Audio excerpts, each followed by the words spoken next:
आज की कहानी है टिपटिपवा। चलिए शुरू करते हैं आज की कहानी। भुवन रोज रात को सोने से पहले दादी से कहानी सुनता। दादी रोज उसे तरह तरह की कहानियां सुनाती। एक दिन मूसलाधार बारिश हुई। ऐसी बारिश पहले कभी नहीं हुई थी। सारा गांव बारिश से परेशान था। दादी की झोंपड़ी में पानी जगह जगह से टपक रहा था, टिप टिप टिप टिप। इस बात से बेखबर पोता दादी की गोद में लेटा कहानी सुनने के लिए मचल रहा था। दादी खींच कर बोली, अरे बचवा, का कहानी सुनाए, इस टिपटिपवा से जान बचे तब ना। पोता उठकर बैठ गया। दादी, ये टिपटिपवा कौन है? टिपटिपवा क्या शेरबाग से बड़ा होता है? उसने पूछा। दादी छत से टपकते हुए पानी की तरफ देखकर बोली, हाँ बचवा, न शेरवा की डर न बघवा की डर, डर त डर टिपटिपवा की डर। संयोग से मुसीबत का मारा एक बाघ बारिश से बचने के लिए झोपड़ी के पीछे बैठा था। बेचारा बाघ बारिश से घबराया हुआ था।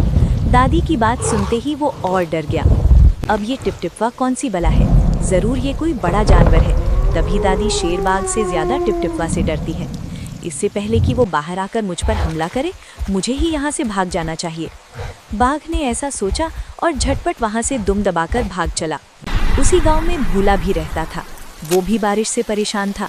आज सुबह से उसका गधा गायब था। सारा दिन वो बारिश में भीगता रहा और जगह जगह गधे को ढूंढता रहा, लेकिन वो कहीं नहीं मिला। भोला की पत्नी बोली, जाकर गांव के पंडित जी से क्यों नहीं पूछते? वे बड़े ज्ञानी हैं, आगे पीछे सबके हाल की उन्हें खबर रहती है।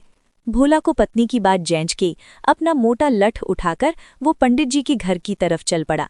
उसने देखा कि पंडित जी घर में जमा बारिश का पानी उलीच उलीच कर फेंक रहे थे। महाराज, मेरा गधा सुबह से नहीं मिल रहा है, जरा पोथी बाज कर बताइए तो वो कहाँ है? भोला ने बेसब्री से पूछा। सुबह से पानी उलीचते उलीचते पंडित जी थक गए थे।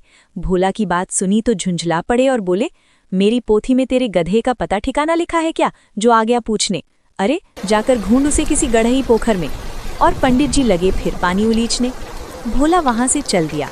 चलते चलते वो एक तालाब के पास पहुंचा। तालाब के किनारे ऊंची ऊंची घास उग रही थी। भोला घास में गधे को ढूंढने लगा। किस्मत का मारा बेचारा बाघ टिपटिपवा की डर से वहीं घास में छिपा बैठा था। भोला की नज़र बाघ पर पड़ी। अंधेरा और बारिश के कारण साफ दिखाई नहीं दे रहा था। भोला को लगा कि बाघ ही उसका गधा है। उसने आव देखा न ताव और लगा बाघ पर मोटा लठ बरसाने। बेचारा बाघ इस अचानक हमले से एकदम घबरा गया। लगता है यही टिपटिपवा है, आखिर इसने मुझे ढूंढ ही लिया। अब अपनी जान बचानी है तो ये जो कहे चुपचाप करते जाओ, बाघ ने मन ही मन सोचा। आज तूने बहुत परेशान किया है, मार मार कर मैं तेरा कचूमर निकाल दूंगा। ऐसा कहकर भोला ने बाघ का कान पकड़ा और उसे खींचता हुआ घर की तरफ चल दिया। बाघ बिना चू चुपड़ किए भीगी बिल्ली बना भोला के पीछे पीछे चल दिया। घर पहुंचकर भोला ने बाघ को खूंटे से बांध दिया और सो गया। सुबह जब गांव वालों ने भोला के घर के बाहर खूंटे से एक बाघ को बंधा देखा तो उनकी आंखें खुली की खुली रह गईं।